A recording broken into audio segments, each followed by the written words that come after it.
বেড়েছে মহাসড়কেও। সাভারের বিভিন্ন গুরুত্বপূর্ণ পয়েন্টে সকাল থেকে যাত্রীদের ভিড় দেখা গেছে। গাজীপুরের দুটি মহাসড়কে ঘরমুখো মানুষের ঢল নেমেছে। এতে ঢাকা ময়মনসিংহ মহাসড়কের বেশ কিছু পয়েন্টে দেখা দিয়েছে যান চলাচলের ধীর গতি। এ নিয়ে আরও জানাতে সাভার থেকে যুক্ত হয়েছেন হুমায়ুন কবির ও গাজীপুর থেকে যুক্ত হচ্ছেন ইফতেখার রায়হান। শুরুতে যেতে চাই হুমায়ুনের কাছে। হুমায়ুন, এই মুহূর্তে সড়কের পরিস্থিতি কেমন রয়েছে জানাবেন?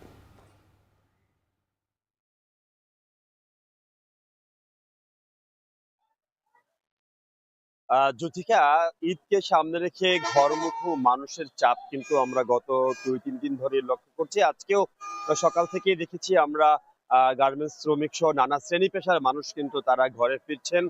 এবং এই মুহূর্তে ঢাকা আরিচা মহাসড়কের চিত্র যদি একটু দেখাই, আসলে কোথাও কোনো যানজট না থাকলেও কিন্তু আমরা দেখেছি ঘরমুখো মানুষের কিন্তু যথেষ্ট উপস্থিতি রয়েছে সড়কে। যানবাহনও কিন্তু উল্লেখযোগ্য সংখ্যক রয়েছে এবং শিল্পাঞ্চল সাভার আশুলিয়ার 31.37 ভাগ কারখানা কিন্তু গতকাল ছুটি হয়েছে এবং আজকে দুপুরের পর বা 43 ভাগ কারখানা ছুটি হওয়ার কথা রয়েছে। পর্যায়ক্রমে আগামীকাল হচ্ছে বাকি কারখানাগুলো ছুটি হবে, তবে আজকে দুপুরের পর 43 ভাগ কারখানা ছুটি হলে কিন্তু আমরা দেখবো যে দুপুরের পর মানে বিকেল থেকে সড়কে একটি যানজটের আশঙ্কার কথা কিন্তু আইন শৃঙ্খলা বাহিনীর পক্ষ থেকে বলা হচ্ছে।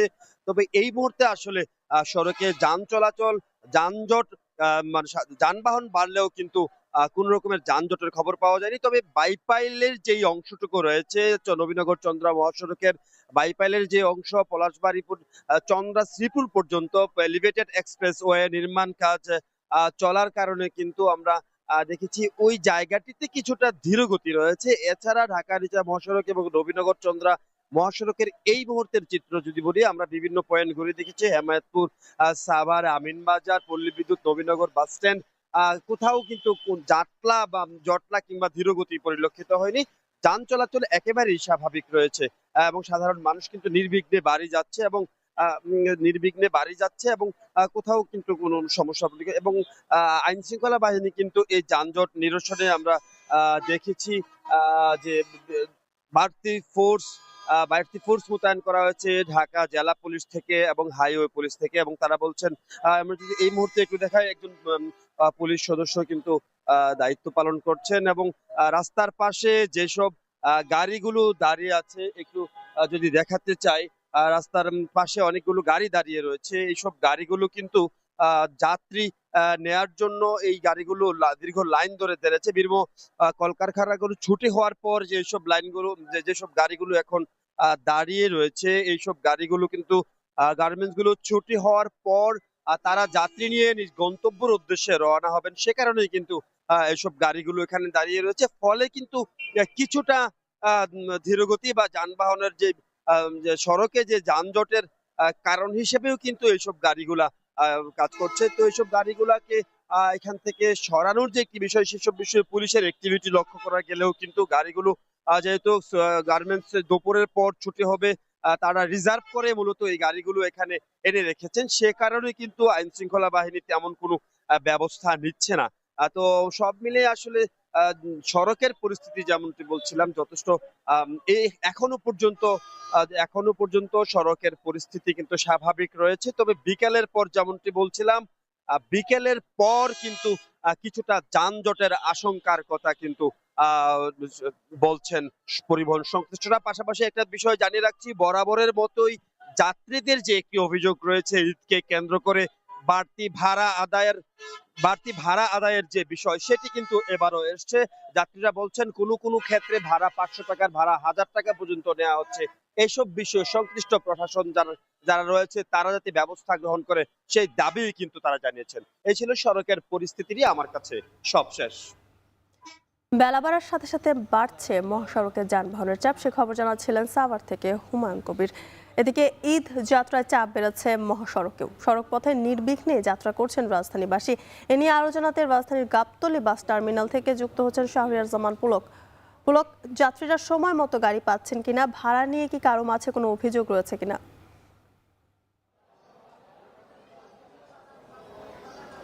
জ্যোতিকা, আপনি জানেন যে গাবতলী যে এই বাস টার্মিনালটি রয়েছে উত্তরবঙ্গে এবং দক্ষিণবঙ্গে যাওয়ার অন্যতম এক্সিট পয়েন্ট আসলে এই বাস টার্মিনালটি। এবং এইখান থেকে সর্বমোট 40টি কাছাকাছি রুটে বাসগুলো ছেড়ে চলে যায়। এবং সকাল থেকে আমরা যে চিত্রটি আমরা দেখেছি যে সাধারণ যে চাপটি থাকে ঈদের মৌসুমে তার থেকে একটু বেশি বলা চলে আজকে সকাল থেকে, কারণ ঈদযাত্রার আজকে সরকারি ছুটির দ্বিতীয় দিন এবং অনেকে আসলে গতকাল যেতে যারা পারেননি তারা আজকে আসলে যাচ্ছেন। এবং যারা এখানে কাউন্টারের যারা স্টাফরা রয়েছেন তারা বলছেন যে এই যে ভিড়টি আসলে সেটি আজকে এবং কালকে 2 দিনই থাকবে। তবে আজকে কিছু কিছু দিকে আসলে অভিযোগ পাওয়া গেছে যে যা ভাড়ার যে বৃদ্ধি বিষয়টি, সেটিতে অনেকেই আসলে যাত্রীরা বলছেন যে 200 থেকে 300 টাকা পর্যন্ত বৃদ্ধির কথা বলছেন তারা। তবে আমি যদি একটু এখানে টার্মিনালের উপরেই কিন্তু প্রত্যেকটি কাউন্টার সহ এখানে কিন্তু চার্টের একটি তালিকা দেয়া হয়েছে সরকার কর্তৃক, যে জ্বালানি দাম বৃদ্ধির পর যে নতুন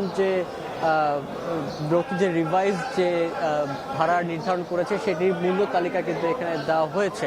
তবে যারা কাউন্টারের কর্তৃপক্ষরা রয়েছেন তারা বলছেন যে কাউন্টার কর্তৃক আসলে কোনো তাদের পক্ষ থেকে যে ভাড়া বৃদ্ধির যে সেটি আসলে নেই, নজির নেই। তবে যারা লোকাল বাসের যাত্রীরা রয়েছেন তারাই আসলে লোকালে যারা যাতায়াত করছেন সেই সব বাসের স্টাফরা আসলে ভাড়া বেশি নিচ্ছে, সেটি তারা স্টাফরা অভিযোগ করছেন।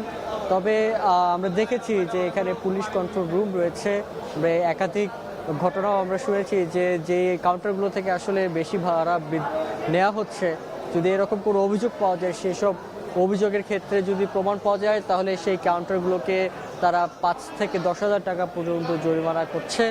এবং যাত্রীরা আমি যদি চাপের কথা বলি, যে সকাল থেকে মহাসড়কে পাশাপাশি শ্যামলী থেকে আমিনবাজার পর্যন্ত কিন্তু মহাসড়কে আমরা চাপ দেখতে পেরেছি। এর মূল কারণটি আসলে আমিনবাজারের মাঝখানে যে গাবতলী গরুর হাট, সেই গরুর হাটের যে গরু বোঝাই ট্রাকগুলো রয়েছে সেগুলোর কারণে কিছুটা যানজট পোহাতে হচ্ছে যাত্রীদের। তবে মহাসড়কে কিছু উত্তরাঞ্চলের মহাসড়কে কিছু জায়গায় আমরা একটু আগে শুনছিলাম যে যাত্রী চাপ রয়েছে।